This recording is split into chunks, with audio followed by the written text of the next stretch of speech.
Kalau kita berandai-andai nih, berandai-andai tiga calon ini akan maju, Prabowo, Ganjar, dan Anies Baswedan. Ya, ini akan maju terlepas dari siapa nanti wakilnya, karena memang wakil ini juga akan sangat menentukan. Tapi kalau kita melihat, kalau ini maju tiga-tiganya, maka yang akan maju terjadi adalah dua putaran. Pada putaran kedua, kemungkinan besar dan yang sangat berpeluang untuk maju di putaran kedua itu hanya tersisa nanti Pak Prabowo dan Pak Ganjar. Tetapi ketika seperti yang disampaikan tadi di putaran kedua Anies tersingkir, nah ini para pendukungnya ini kemana? Kalau peta politiknya kan kita sudah tahu siapa pendukung Anies. Kalau dia akan masuk ke Prabowo, maka akan banyak yang juga pergi dari dia kelompok-kelompok nasionalis. Berpindah lagi ke Ganjar, nah disitulah 2019 terulang. Prabowo akan kalah lagi. Tapi kalau dia punya garis politik keras, tegas, saya yakin Prabowo punya peluang karena sudah 10 tahun ini kepemimpinan sipil dilihat oleh masyarakat seperti apa. Ada kerinduan juga bahwa kita harus punya ini pemimpin yang lebih tegas lagi.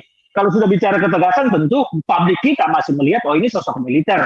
Jadi ini akan menjadi tarik-menarik. Jadi masih sangat terbuka peluang menang bagi semua kandidat kecuali Anies Baswedan karena pemilihnya tidak akan bertambah, akan itu aja. Jadi Ganjar dan Prabowo masih sangat terbuka untuk saling menyalip, saling menang, tergantung bagaimana kedua tokoh ini akan memainkan narasi-narasinya dan garis politiknya akan di mana. Ini Bang Ferdinand justru sangat optimis bahwa Anies tidak mungkin menang ya? Saya sangat optimis, bahkan sampai sekarang keyakinan saya masih 98% Anies ini tidak akan maju capres. Ini akan terulang 2019 PDIP ya, dengan Gerindra. Memang saya dengar dari info A1 nih ya, bahwa Anies memang bukan si Nasdem yang nawarin Anies, tapi Anies yang beli tiket sama Nasdem itu.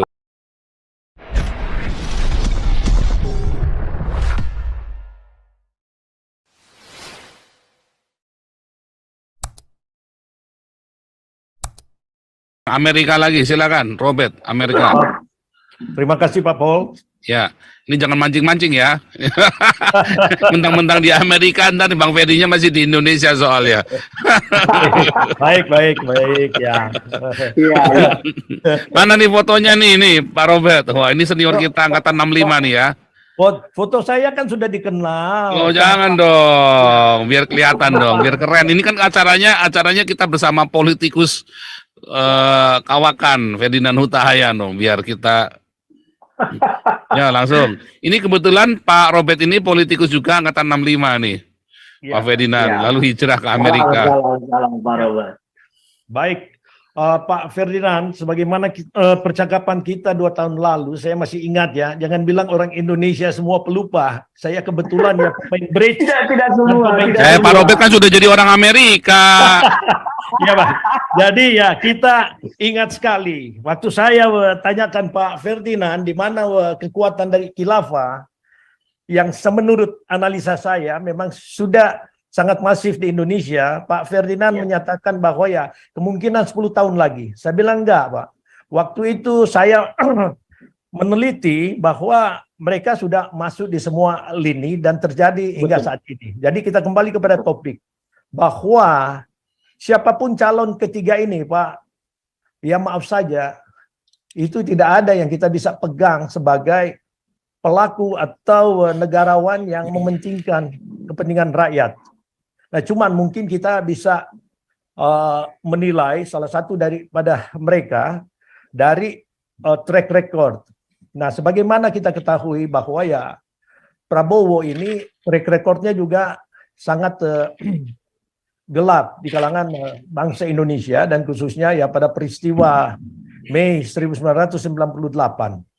Kemudian juga bagi orang-orang Kristen sendiri secara khusus, ini kita bicara lebih spesifik Pak ya, karena keunggulan daripada Jokowi pada pemilihan 2019 sebenarnya adalah kekuatan daripada orang-orang Kristen yang tidak memilih Prabowo karena Prabowo menggandeng orang-orang intoleran radikal seperti Somad, Rizik, dan lain-lain. Meskipun dia mengcover up juga dengan adanya seperti si Gilbert Lumaindong. Tetapi tidak cukup untuk orang-orang cerdas, orang-orang Kristen untuk menilai itu. Salah satunya ya, saya dimintakan kampanye untuk dia, saya tidak setuju. Karena dia adalah pengikut yang tidak jelas memakai orang-orang tertentu. Padahal kekalahannya sebenarnya sedikit, Pak. Kalau kita flip up daripada kekuatan Kristen pada waktu itu yang diperkirakan 9-13%, sedangkan kekalahannya sama si Jokowi kan cuma 6%, 47-53, Pak. Nah, andai kata 4% daripada orang Kristen saja milih dia, udah pasti menang Prabowo. Cuma Prabowo tidak cerdas untuk melihat bahwa dia masih terpengaruh dengan kekuatan-kekuatan identitas Indonesia yang selalu memakai partai agama ini. Sepertinya memberikan kekuatan di Indonesia harus Islam. Jadi ya Prabowo terbawa dengan itu tanpa menganalisa bahwa sebenarnya tidak. Mereka hanya memakai ini sebagai senjata supaya yang lain itu bisa di-framing. Jadi saya pikir di antara tiga mereka, ya Prabowo ini masih di atas angin andai kata dia benar-benar kembali kepada kekuatan nasional. Tidak menggandeng para intoleran ini. Karena kalau dibanding dengan Ganjar, ya terus terang saja Pak ya, Ganjar ini adalah pelayan politiknya dari Megawati. Dan dia akan terus memakai itu sebagai kekuatan untuk menyuarakan atau corong dari Megawati. Sedangkan Megawati ini dia dinilai kan bukan sebagai pemimpin, maaf ya Pak Ferdinand bekas daripada PDIP Perjuangan. Tapi ya analisa saya, Megawati itu tidak cerdas. Dan juga ya, saya 2 kali ketemu dia Pak, di New York, makan bersama. Jadi saya menilai bahwa dia bukan seorang negarawati yang bisa memakai sesuatu kekuatan kepemimpinan negara untuk maju. Jadi tidak ada pemikiran-pemikiran untuk bagaimana membuat Indonesia supaya diakuin dunia. Jadi sekelas itulah Pak. Bahkan ya kalau kita lihat lagi dari pemahaman dia, kalau dari segi yang tahyul aja dia percaya, wangsit daripada Bung Karno, ini melemahkan Indonesia kok masih seperti ini dalam dunia yang begitu hebat saat ini. Jadi saya menilai bahwa kalau Ganjar ini tidak lain daripada suara atau corong pelayan daripada Megawati, mengatasnamakan partai. Dan lagi partai ini kan dianggap partai yang agak arogan lah Pak ya, kalau saya melihatnya. Kalau kita melihat track record mereka ya semuanya karena merasa mayoritas mungkin bisa threshold 20%, jadi yang lain-lain itu ya tidak dibutuhkan. Ini jangan salah, peta politik di Indonesia itu bisa berubah signifikan dikala suara daripada rakyat ini bisa menyatu. Jadi dalam hal ini saya tidak melihat meskipun Ganjar itu menurut poll paling tinggi, tapi ini bisa beralih andai kata si pelayan daripada Yusuf Kala dan Surya Paloh ini, si Anies tidak bisa memenangkan, ada kemungkinan suara-suara mereka akan mensupport Prabowo. Jadi ini sesuatu pertarungan yang cukup bisa diperhitungkan nanti. Jadi saya melihatnya bahwa ya Indonesia ini kalau memang tidak ada kekuatan untuk mengusung misalnya partai independen, karena di Indonesia kan sebenarnya tidak diatur oleh kekuatan agama mayoritas, jadi semua bisa mencalonkan. Cuman ya kita juga orang-orang Kristen sudah terframing dengan kita nggak sanggup, kita nggak sanggup. Siapa bilang nggak sanggup? Indonesia itu selalu itu memframing, misalnya kalau Ambon merdeka, Minahasa merdeka, dan juga Papua, selalu kita takut-takutin mas sanggup. Kita ambil bandingan dong dengan Singapura. Singapura pada tahun 1959, mereka mau merdeka takut karena tidak ada pemimpin selain Lee Kuan Yew, dan kemudian juga rakyatnya tuh masih terhitung tidak berpendidikan. Jadi saya takutnya ini rakyat ini memberontak dan minta merdeka dengan tidak percaya kepada pemimpin ketiga calon ini Pak. Jadi ya ini yang harus diperhitungkan oleh pemerintahan yang ada yang akan maju pada 2024 supaya jangan sampai kebablasan merasa bahwa sudah hebat lalu justru berantakan. Karena ketiganya ini ya bagi saya kalau mereka masih tetap memakai agama itu sebagai bagian daripada identitas termasuk dalam kartu penduduk, paspor semuanya, ini Indonesia ini akan rusak. Dan sudah banyak yang riak-riak yang ingin memberontak terhadap ketidakadilan di Indonesia yang selama ini Jokowi diharapkan untuk bisa membangun Indonesia, nyatanya kacau hingga saat ini. Yang kita nilai ini adalah keamanan di Indonesia. Karena selama ini khilafah ini terus diberikan ruang gerak sehingga Indonesia ini terus memframing orang-orang Kristen supaya tidak boleh bergerak. Mana tindakan daripada Jokowi untuk menindak tegas mereka yang melarang pembangunan gereja, rumah ibadah, dan juga mereka yang barbar loncat pagar masuk ke dalam ruangan gereja, Pak. Jadi di sini mungkin yang saya lihat bahwa kalau ketiga calon ini tetap memakai agama sebagai bagian daripada politik mereka, maka Indonesia akan terus bergejolak dan tidak ada yang bisa kita yakini mereka. Tapi dari ketiga mereka ya tentunya kita ada pilihan ya. Bagi saya masih di atas angin Prabowo. Kalau Ganjar ya sudahlah munafik, maaf Pak. Kalau Pak Prabowo ini saya terus terang saja kita tidak bisa sembunyikan. Dan lagi satu, kalau dia sebagai negarawan seharusnya bisa mengambil keputusan dong. Masa wangsit daripada Soekarno yang disampaikan oleh Megawati dia harus pegang sebagai orang yang mempunyai prinsip lawan. Jadi bukan untuk hanya karena ingin maju karena ini tantang, karena ini tidak berlaku lagi bagi negara. Kita ingin membangun negara ini berkompetisi dengan negara-negara maju. Saya kira itu saja Pak. Terima kasih. Silakan. Sorry, kalau menurut Bang Ferdinand sendiri ini ya, tiga orang ini ya, Ganjar, Prabowo dengan Anies. Matematikanya kan Bang Ferdinand kan sudah ngeliat dalam-dalamnya lah. Sebenarnya kan itu dalam-dalamnya orangnya itu juga bagi hasil lah ya. Kemampuan lobby segala macam bertiga ini kira-kira bagaimana tuh Bang? Ya, kalau saya gini ya, kalau ini penglihatan pengamatan lah, analisis lah ya, analisis karena saya cukup aktif di politik nasional dan sedikit banyak tahu peta-peta pergerakan elit dan bagaimana suara-suara di akar rumput seperti apa saya juga paham. Nah kalau kita berandai-andai tiga calon ini akan maju, Prabowo, Ganjar, dan Anies Baswedan. Ya ini akan maju terlepas dari siapa nanti wakilnya, karena memang wakil ini juga akan sangat menentukan. Tapi kalau kita melihat, kalau ini maju tiga-tiganya, maka yang akan maju terjadi adalah dua putaran. Pada putaran kedua, kemungkinan besar dan yang sangat berpeluang untuk maju di putaran kedua itu hanya tersisa nanti Pak Prabowo dan Pak Ganjar. Karena apa? Pak Prabowo dan Pak Ganjar ini sama-sama punya pemilih basis massa tradisional. Pak Prabowo punya pendukung yang militan tradisional selain kekuatan partainya. Pak Ganjar, Mas Ganjar juga punya kekuatan pemilih massa tradisional dan selain partainya. Maka dua orang ini yang akan maju ke putaran kedua. Kalau Anies Baswedan dia tidak punya basis massa tradisional, tetapi hanya basis massa ideologis yang memang jumlahnya ada, tetapi tidak akan mampu mengangkat dia untuk bisa ikut dalam putaran kedua. Karena jumlahnya kita sudah tahu dan kelompok mana.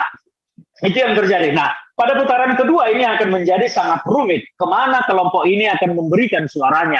Apakah ke Prabowo ataukah ke Mas Ganjar? Nah, kalau contohnya nanti mereka akan memberikan suara ke Prabowo, maka kemungkinan besar akan terulang 2019 di mana seperti yang disampaikan oleh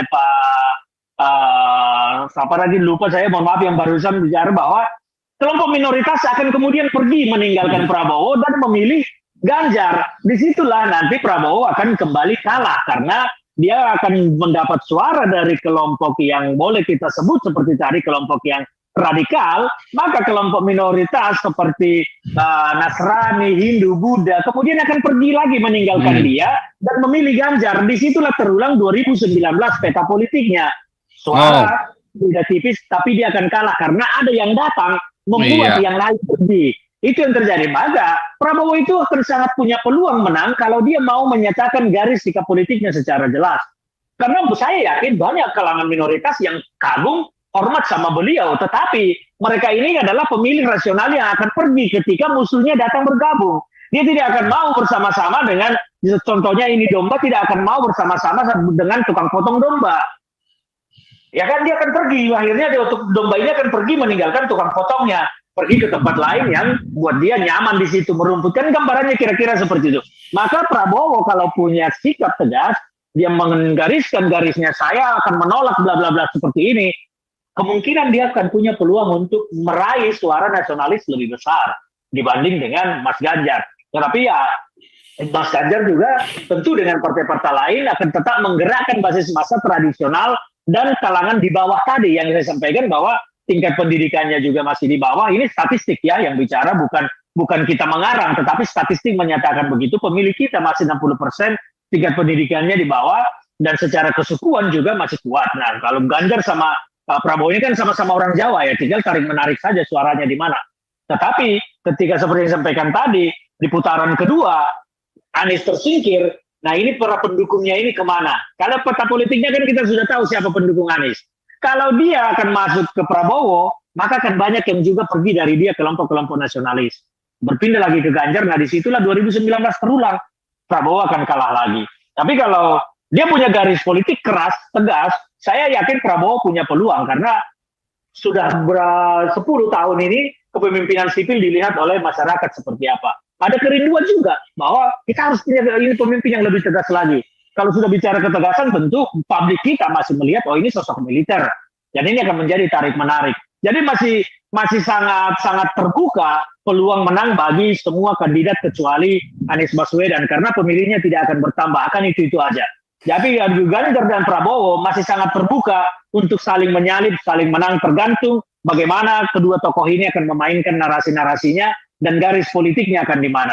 Ketika menghalalkan segala cara, bahkan menerima kekuatan kelompok yang tidak seharusnya diterima, dengan bicara saya nasionalis, saya NKRI Tulen, tetapi bergandengan tangan dengan kelompok radikal yang justru menolak Pancasila, maka itu akan menjadi blunder bagi siapapun. Kira-kira begitu Bang Paul. Ini Bang Ferdinand justru sangat optimis bahwa Anies tidak mungkin menang ya?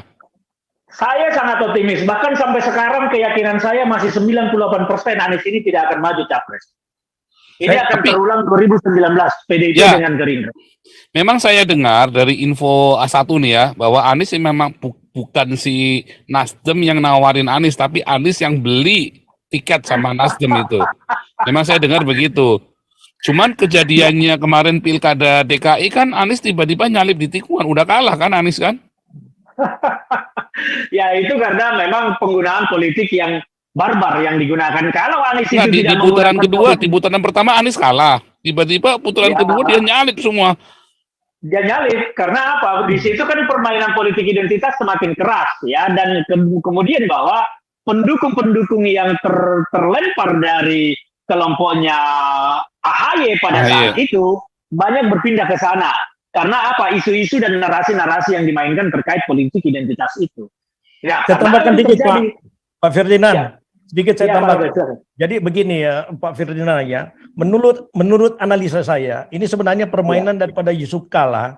Dikala Anies Baswedan pada saat itu sedang dicercer oleh KPK, jadi ini permainan licik daripada Yusuf Kala untuk memajukan dia agar dia sebagai calon presiden nanti kalau disinggung-singgung oleh KPK ini akan berdampak kepada kelompok-kelompok radikal yang dibawa ini, yang dibawa rata-rata pengetahuannya sebagaimana yang disampaikan oleh Pak Ferdinand, memang kelas daripada agamis ini kelompok yang masih di bawah pengetahuan sehingga gampang digoreng untuk menghancurkan negara kita. Jadi Yusuf Kala memainkan ini dan dia masukkan nama ini. Sebenarnya Anies Baswedan sendiri ya tidak ada partai kan yang mengusung dia. Cuman karena inilah mekanisme politik kita di Indonesia yang semua cara-cara perbaikan mobil di bengkel semua diatur-atur lah. Siapa yang bisa dimunculkan ini yang mereka inginkan dengan kekuatan oligarki tadi, di mana mereka mempunyai uang, mempunyai kekuasaan, dan nomor satu yang bisa gampang dipakai untuk menghancurkan Indonesia adalah identitas agama. Harus dibawakan sebagaimana pemilihan Pilgub 2017 kan, semua itu yang dimainkan sehingga Ahok tidak ada hak lagi untuk menjadi seorang pemimpin karena sudah difatwakan. Jadi ini yang harus diserang. Tapi jangan lupa bahwa kekuatan Anies juga cukup banyak, Pak. Karena di Indonesia ini yang saya bilang ini orang-orang bodoh ini kan gampang kalau agama itu, apalagi kalau sudah dibawakan di masjid. Ya, di masjid itu sebagaimana yang punya masjid ini adalah Yusuf Kala, jadi semua itu bisa ditelurkan di sana, kekuatan-kekuatannya ada. Cuman ada keuntungan daripada Prabowo. Dikala pemilih-pemilih Anies ini yang tidak yakin dengan adanya Anies, mereka akan beralih kepada Prabowo daripada ke Ganjar. Ini analisa saya, Pak, ya. Jadi yang paling penting bagi Prabowo sekarang menentukan sikap, jangan menggandeng yang radikal itu, karena radikal itu otomatis akan masuk ke dia nanti dari si Anies. Jadi ini mungkin yang harus diperhitungkan, dan kalau bagi saya apa poll dari Indonesia itu belum berarti, karena mayoritas yang milih nanti toh soalnya one on one vote ini masih ditentukan oleh rakyat, dan khususnya juga minoritas karena bingung.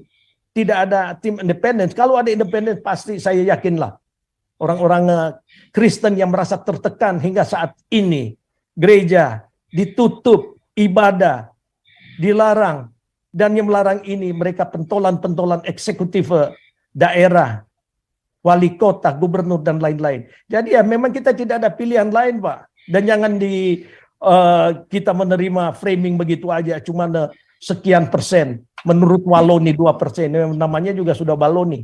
Ini kita adalah 13%, cukup signifikan untuk menjadi bagian daripada pemilihan nanti. Terima kasih, Pak. Ya, ini langsung Pak Supriyadi.